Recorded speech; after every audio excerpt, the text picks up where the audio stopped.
సందర్శించి మిర్చి రైతుల యొక్క కష్ట నష్టాలని తెలుసుకునే ప్రయత్నం ఆయన చేస్తే ఇవాళ ఇప్పటి వరకు ఆ మిర్చి రైతుల యొక్క ఆదరణ గాని మిర్చి రైతులు మద్దతు ధర గాని ఇవాళ ఇవ్వలేని పరిస్థితుల్లో ఈ కూటమి ప్రభుత్వం ఉందని తెలియజేస్తూ, అలాగే రాయలసీమ ప్రాంతంలో కడప చుట్టుపక్కల ప్రాంతంలో వైఎస్ జగన్మోహన్ రెడ్డి గారు అక్కడ అకాల వర్షాల వల్ల అరటి తోటలు నష్టపోయి అరటి రైతులు దయనీయమైనటువంటి పరిస్థితుల్లో ఉంటే ఆ రైతులకు ధైర్యం చెప్పే విధంగా ఈ వైఎస్ఆర్ కాంగ్రెస్ పార్టీ అధ్యక్షుడు వైఎస్ జగన్మోహన్ రెడ్డి గారు రైతులకు ధైర్యం చెప్పి మద్దతు ధర వచ్చేంత వరకు కూడా మేము మీ తరపున పోరాటం చేస్తాం వైఎస్ఆర్ కాంగ్రెస్ పార్టీ తరపున అని చెప్పడం జరిగింది. ఇవాళ రైతుల్ని గాలి కొదిలేసి ఇవాళ రైతుల యొక్క కష్ట నష్టాలను పట్టించుకోకుండా ఈ ప్రభుత్వం చేస్తున్నటువంటి విధి విధానాలకి రైతులందరూ కూడా చాలా శోభిస్తున్నారని చెప్పి తెలియజేసుకుంటూ, అలాగే ఇవాళ ఏదైతే ఇవాళ పంట చేతికొచ్చే సమయం, ఇవాళ ఏదైతే వరి పంట చేతికొచ్చే సమయంలో ఇవాళ దళారీ వ్యవస్థ కింద మార్పు చెంది ఇవాళ ఏదైతే రైస్ మిల్లర్స్ అందరూ కూడా ఒక యూనిట్ గా మొదలుపెట్టి ఇవాళ బస్తా 1450 రూపాయలు మొదటి రోజు 2-3 రోజులు కొని తర్వాత 100 రూపాయలు తగ్గించి దాంట్లో మళ్ళీ తేమ ఉందని, వర్షాలే లేవు అసలు తేమ ఉందని అదని ఇదని ఇవాళ చెప్పే పరిస్థితుల్లో ఈ ప్రభుత్వం ఇలాగా ముందుకు సాగుతుందని చెప్పి తెలియజేస్తూ, అలాగే ఇవాళ ఆక్వా రంగానికి తీసుకుంటే ఇవాళ ఆక్వా రంగం ఇవాళ సంక్షోభంలో ఇవాళ ఆక్వా రంగం ఉంది. ఇవాళ గతంలో మనం పత్తి రైతుల యొక్క ఆత్మహత్యను చూసాం. ఇవాళ డాలర్ పంట అనే పేరున్నటువంటి ఆక్వా రైతులు ఇవాళ ఈ ప్రభుత్వంలో ఇవాళ ఆత్మహత్యలు చేసుకునే పరిస్థితికి ఏర్పడింది. ఇవాళ గతంలో వైఎస్ జగన్మోహన్ రెడ్డి గారు ముఖ్యమంత్రిగా ఉన్నప్పుడు ఆక్వాకల్చర్ డెవలప్మెంట్ అథారిటీ అనేది పెట్టి ఇవాళ ప్రపంచంలోనే ఆక్వాకల్చర్ డెవలప్మెంట్ అథారిటీ అనేది ప్రపంచంలోనే ఎక్కడా లేదు, ఒక్క నార్వేలో ఉంది. నార్వేలో సాల్మన్ ఫిష్ ఎక్కువగా ఎక్స్పోర్ట్ అవుతుంది కాబట్టి కొన్ని $1 బిలియన్ అక్కడ పెడతాం జరిగింది.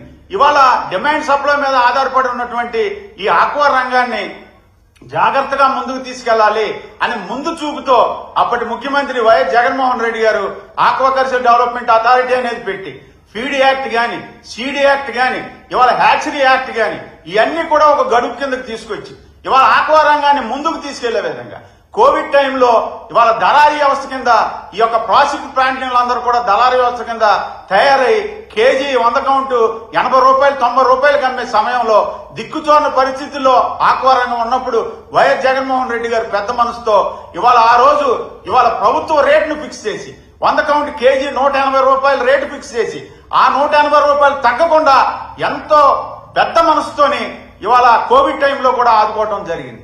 కోవిడ్ టైం 2 సంవత్సరాలు 180 రూపాయలు ఉంది, కాదు ఇలా కాదు మీరు మళ్లీ రేటు పెంచండి, గవర్నమెంట్ రేట్ అనేది ఒకటి ఫిక్స్ చేయండి అని ఆనాటి ముఖ్యమంత్రి వైఎస్ జగన్మోహన్ రెడ్డి గారి ఆదేశాల మేరకు 100 కౌంట్ 210 రూపాయలు చేయడం జరిగింది. ఎక్కడా కూడా 240 రూపాయలు 100 కౌంట్ డౌన్ అవ్వకుండా ఆ 2 సంవత్సరాలు కూడా మేము కాపాడటం జరిగింది. అలాగే ఇవాళ ఆ రోజుల్లో ఫీడ్ 3 సార్లు పెంచడానికి ఇవాళ ఫీడ్ కంపెనీలన్నీ కూడా ఏకమై 3 సార్లు రేటు పెంచడానికి ప్రయత్నిస్తే 3 సార్లు కూడా మేము ఆ ఫీడ్ రేట్ను తగ్గించడం జరిగింది. ఇలాగ వైఎస్ జగన్మోహన్ రెడ్డి గారు ముందు చూపుతో ఆక్వా రంగాన్ని ఎంతో ముందుకు నడపడం జరిగింది. అలాగే ఇవాళ ఏదైతే వరిలో గాని మొక్కజొన్నలో గాని ఏదైతే కొత్త వంగడాలు వస్తాయో ఆ విధంగా ఆక్వా రంగంలో కూడా కొత్త విధానాలు రావాలని చెప్పి నర్సాపురంలో ఆక్వా యూనివర్సిటీ ఏర్పాటు చేయడం జరిగింది. అలాగే ఆక్వా రంగంలో ఉన్నటువంటి ఆక్వా రైతులందరూ కూడా చెన్నై వెళ్లి తమిళనాడు అక్కడ టెస్టులు అవి చేయించుకోవడం కష్టతరం అవుతుందని చెప్పి విశాఖ జిల్లా నక్కపల్లి మండలం బంగారుగూడెంలో బిఎంసి సెంటర్ ని ఓపెన్ చేయడం జరిగింది 30 కోట్లలో. ఇవాళ ఆక్వా రంగాన్ని ముందు చూపు తీసుకెళ్లే విధంగా ఈ రకంగా చేయటం జరిగింది. ఆ రోజు పీజీ గోయల్ గారు ఎవరైతే సెంట్రల్ మినిస్టర్ ఉన్నారో సెంట్రల్ మినిస్టర్ గారికి వైఎస్ జగన్మోహన్ రెడ్డి గారు ఇవాళ ఏదైతే ట్యాక్స్ ఏదైతే ఇంపోర్ట్ ట్యాక్స్ ఏదైతే సోయా గాని ఫిష్ మీల్ గాని ఏదైతే ట్యాక్స్ ఉందో అది 15% ఉంది, దాన్ని మీరు 5% తగ్గించండి, దానివల్ల ఇంకా ఏదైతే ఫీడ్ రేట్లు తగ్గడానికి ఆస్కారం ఉంటుందని చెప్పడం జరిగింది. మన బడ్జెట్ లో 15% నుంచి 5% తగ్గిస్తే ఇవాళ 15 నుంచి 30 రూపాయలు తగ్గించేటువంటి పరిస్థితుల్లో ఉన్నా కూడా ఫీడ్ కంపెనీలు కూడా ఒక యూనిట్ గా తయారై ఇవాళ పైసా కూడా తగ్గించిన పరిస్థితి ఉంది. జగన్మోహన్ రెడ్డి గారి గవర్నమెంట్ లో ఇవాళ 3 సార్లు మేము ఫీడ్ రేట్ తగ్గించడం జరిగింది. ఇవాళ ఈ విధంగా ఇవాళ 40 సంవత్సరాల అనుభవం ఉంది. ఇవాళ 40 సంవత్సరాల అనుభవం ఉండి సెల్ ఫోన్ నేనే కనిపెట్టాను, ఇవాళ హైటెక్ సిటీ నేనే కట్టాను అన్నటువంటి ఈ రాష్ట్ర ముఖ్యమంత్రి పెద్ద మనిషి ఇవాళ బిఎంసీ సెంటర్ పెట్టాలని ఆయనకి తెలవదా? అలాగే ఆక్వా యూనివర్సిటీ పెట్టాలని తెలవదా? ఇవాళ ఆక్వాకల్చర్ డెవలప్మెంట్ అథారిటీ అనేది పెట్టాలని తెలవదా?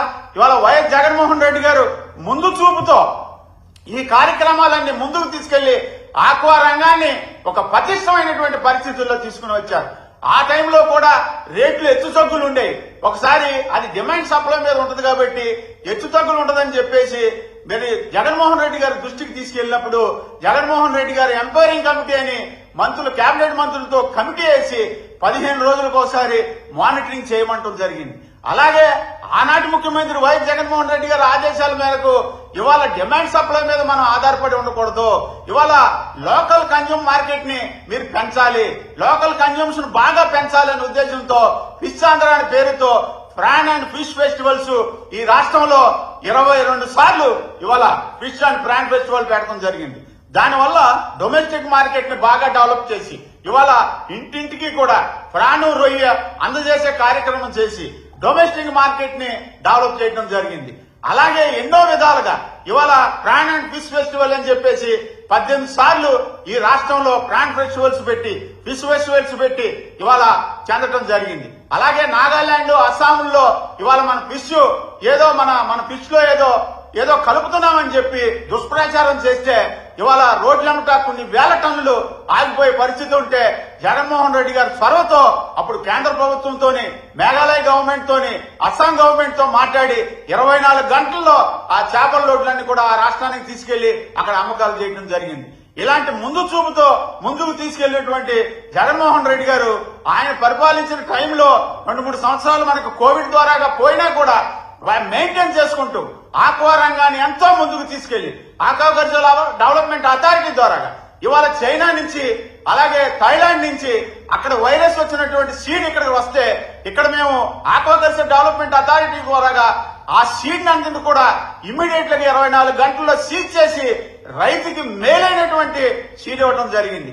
అలాగే ఏదైతే టైగర్ ప్రాన్ సీడ్ ఉందో ఇవాళ ఒంగోలు, నెల్లూరు, ప్రకాశం జిల్లాల్లో మోనోడాన్ అనేటువంటి సీడు అక్కడ నష్టపోయి రైతులందరూ కొన్ని లక్షల రూపాయలు నష్టపోతే ఆ నష్టాన్ని అన్నింటి కూడా ఆక్వాకల్చర్ డెవలప్మెంట్ అథారిటీ ద్వారా ఆ నష్టాన్ని అంతా కూడా పూడ్చి మళ్లీ వాళ్ళకి కొత్తది హ్యాచరీ ఇచ్చి, సీడ్ ఇచ్చి వాళ్ళ డెవలప్మెంట్ చేయడం జరిగింది. ఎన్నో విధాలుగా ఆక్వా రైతుల్ని ఆదుకోవటం జరిగింది. ఇవాళ ఏదైతే ఈ రాష్ట్ర ప్రభుత్వం, కూటమి ప్రభుత్వం, పవన్ కళ్యాణ్ గారు గాని, చంద్రబాబు నాయుడు గారు గాని ఏదైతే 974 కిలోమీటర్ల రేడియస్ లో మనకి ఈ ఆక్వాకల్చర్ సముద్ర తీరం ఉందో ప్రతి నియోజకవర్గంలో కూడా మేము మా ప్రభుత్వం రాగానే మేము 100 నుంచి 200 రూపాయలు ఫీడ్ రేటు తగ్గిస్తాం. అలాగే నాన్ ఆక్వాజోన్, ఆక్వాజోన్ కాకుండా మేము యూనిట్ ధర ₹1.50 ఇస్తామని చెప్పి ఇవాళ 10 నెలలు గడుస్తున్నా కూడా పైసా ఇవ్వని పరిస్థితుల్లో ఉంది. ఇవాళ బడ్జెట్ లో కూడా నాన్ ఆక్వాజోన్ కి ఇవాళ ₹1.50 సబ్సిడీకి ఎంత డబ్బులు ఎలిగేషన్ అవుతుందో, ఎంత డబ్బులు మేము ఈ రైతులకి ఇస్తున్నామనే చెప్పలేని పరిస్థితుల్లో ఇవాళ ఈ రాష్ట్ర ప్రభుత్వం ఉంది.